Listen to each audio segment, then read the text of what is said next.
کہ اللہ کے رسول علیہ الصلوۃ والسلام کے ایک صحابی رات میں آئے، انہیں اللہ کے رسول سے بلا کی محبت تھی، بہت زیادہ، آخری درجے کا جو عشق ہو سکتا ہے اس اللہ کے بندے کو اتنی محبت۔ ایک دن رات میں وہ ہر وقت اللہ کے رسول کو دیکھنے گھر جاتے، پھر آ جاتے، گھر جاتے، پھر آ جاتے، انصاری صحابی تھے، گھر جاتے اور آ جاتے۔ ایک دن پتہ نہیں کیا ہوا، رات میں سو رہے تھے، آنکھ کھلی تو بے چینی ہوئی، کہا کہ اللہ کے رسول علیہ السلام کو دیکھ کر آؤ، اور پھر دل کہنے لگا اس وقت تو گھر میں ہوں گے، کیسے دیکھو گے تم، کیا ہوگا، اپنے آپ سے باتیں کر رہے ہیں، کہا ان کی چوکھٹ ہی دیکھ لوں گا، شاید نکل کر آ جائیں، ہو سکتا ہے کہ ضرورت پیش آ جائے، کچھ تو ہوگا۔ اٹھ کر چلے آئے، اللہ کے رسول علیہ السلام کے دروازے کے باہر بیٹھ گئے، آپ اندر تشریف فرما تھے، آپ کو باہر کچھ آہٹ ہوئی، آپ نکل کر باہر آئے، آپ نے نگاہ ڈالی، کہا خیریت اس وقت کیسے، طبیعت کوئی بات؟ کہا نہیں اللہ کے رسول علیہ السلام بالکل ٹھیک ہوں، اللہ کا شکر ہے، میری مجبوری یہ ہے آپ کو دیکھے بغیر، محبت کیے بغیر مجھے قرار نہیں آتا، روزانہ صبح ہوتی دیکھ لیتا ہوں، دوپہر ہوتی ہے دیکھ لیتا ہوں، شام ہوتی ہے دیکھ لیتا ہوں، رات کی بے قراری انتہا کو پہنچ گئی، مجھے معلوم تھا کہ آپ کے آرام کا وقت ہے، شاید آپ نہیں ملیں گے، لیکن اس خیال میں آ گیا ہو سکتا ہے کہ آپ نکل کر آ جائیں، آپ تشریف لے آئے اور آپ کو میں نے دیکھ لیا۔ اللہ کے رسول علیہ السلام کتنے خوش ہوئے اس اللہ کے بندے کی محبت سے، اتنے خوش، آخری درجے خوش۔ اللہ کے رسول علیہ السلام نے فرمایا ٹھیک ہے، دیکھ لیا، ٹھیک ہے، طبیعت مطمئن ہو گئی، طبیعت کو قرار آ گیا۔ کہا کہ جب وہ اللہ کا بندہ جانے لگا، حدیث شریف میں آتا کہ ابھی نکلا تھا کہ ہچکیوں سے رونے لگا، مسجد نبوی میں دہان مار کر ہچکیوں سے۔ اللہ کے رسول علیہ السلام نے بلایا،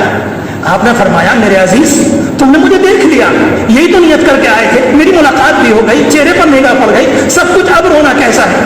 کہا کہ اللہ کے رسول علیہ السلام ایک بات ستاتی ہے۔ کہا کہو کیا بات ستاتی ہے، کیا پریشانی ہے، کیا ستاتی ہے؟ کہا کہ اللہ کے رسول علیہ السلام بڑے ڈرتے ادب اور احترام سے،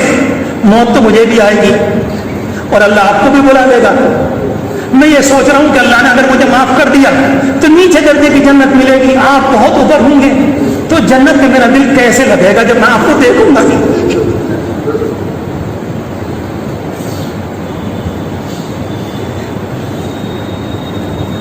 آپ یقین جانیں اللہ کے رسول علیہ الصلوۃ والسلام اس عاشق کی اس بات کا ابھی کوئی جواب نہیں دے پائے تھے،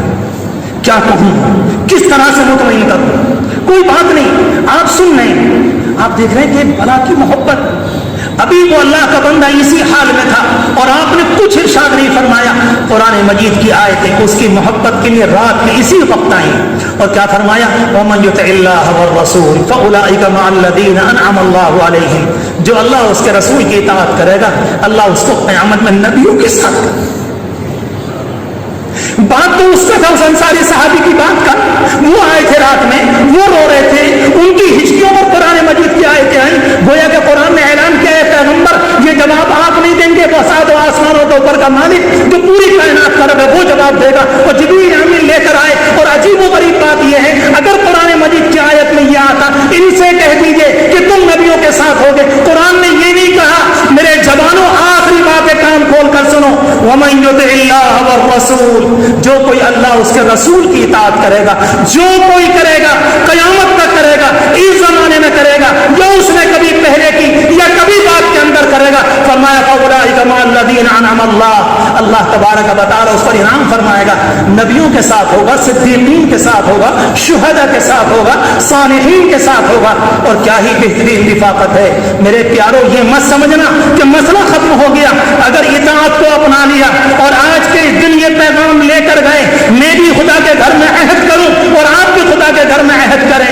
ہم گناہ نہیں کریں گے، ہم اللہ کے رسول سے سچی محبت کریں گے، ان کے دین کی تابعداری کریں گے، جو وہ کچھ بیان کر کے گئے ان باتوں کو مانیں گے، ان حرام سے بچیں گے، تو پھر انشاءاللہ ثم انشاءاللہ اپنی آنکھوں سے اس دنیا کے اندر بھی دیکھو گے موت برحق ہے، اور جب آئے گی تو اس کے بعد دیکھو گے کہ اللہ کے رسول علیہ الصلوۃ والسلام کی طرف سے کیسا پیار ملے گا آخرت میں، اور اللہ کی طرف سے کیسی رحمتیں برسیں گی۔ اللہ اس دن کو ہمارے حق میں صحیح طرح سے سمجھنے والا، باشعور مسلمان کی طرح سے اس کی حقیقت کو لینے والا ہم سب کو بنا دے۔